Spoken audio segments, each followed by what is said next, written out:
Let's do our pal D'Antoni first. Interesting. I'm surprised he took this job based on the fact that it's the Knicks compared to Chicago. I know you're tight with them. What is your thoughts? Why this? Is it money? Why this over the Bulls? Give me your thoughts on the whole thing with D'Antoni here the last 3 or 4 days.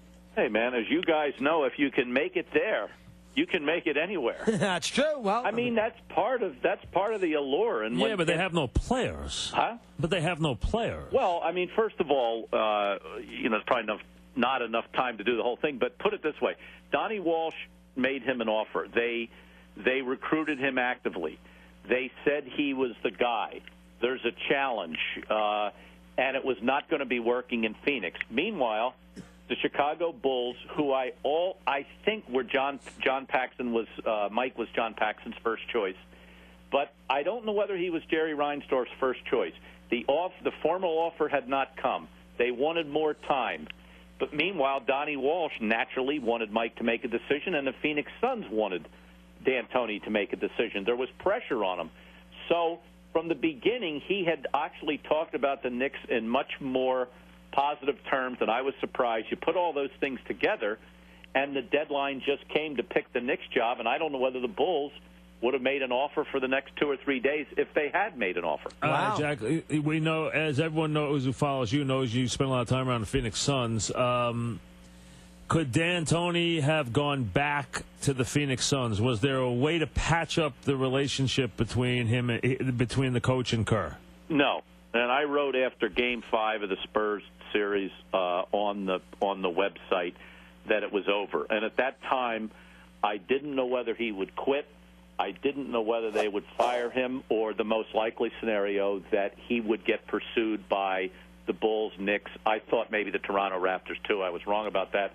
And you put one of those three possibilities together, my conclusion was there was absolutely no way. And that comes more from thinking what he thought they thought about him. I don't think they would have fired him. That's just my best guess. I don't think they would have. Did they break down, Jack, over, I mean, is it like, oh, you wanted Shaq, it was that someone had to be a scapegoat for Shaq, or was it more the other things that were cited, fact that he didn't discipline Barbosa or Stoudemire, the fact that he didn't spend any time on the defensive end of the court, that he got knocked for not adjusting to the pick and roll by the Spurs until way late in the series? How about that stuff? It definitely was not Shaq, because I'm sure D'Antoni, when he's introduced at the Knicks press conference, that might be question number 3. D'Antoni was as behind. It sounds counterintuitive.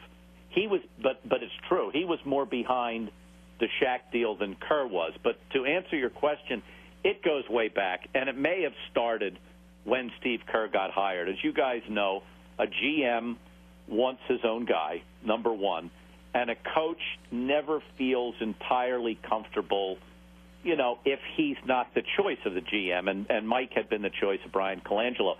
These guys had a kind of a set-to, which was fairly serious back in November, about the direction of the offense. And it never really got any better. They're both such good guys, D'Antoni and Steve Kerr, that it didn't exactly become public, but they were really knocking at each other kind of the whole year.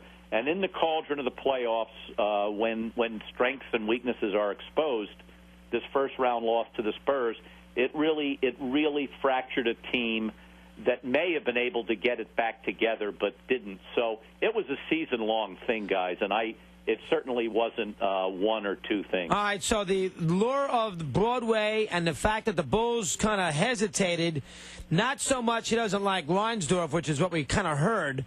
You think that's the reason here why he ended up as a Knicks coach instead of the Bulls coach? We heard Reinsdorf. The way it was put was that Reinsdorf really went after him pretty hard in the meetings that they had, in the meeting that they had. I don't know if it was Friday. I heard it was Friday, that he went after him pretty good in the meeting. Went after a meeting with criticism. Yes. Well, I this is what I think. I mean, I wasn't at the meetings, and actually my sources in Chicago aren't as good.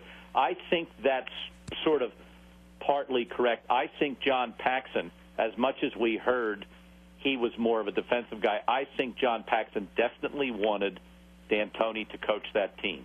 And Jerry Reinsdorf, as entirely as his right wasn't sure he was the main guy, number one, because of the money he would have had to pay him, and number two, because of some hesitation about whether or not he was going to coach enough defense.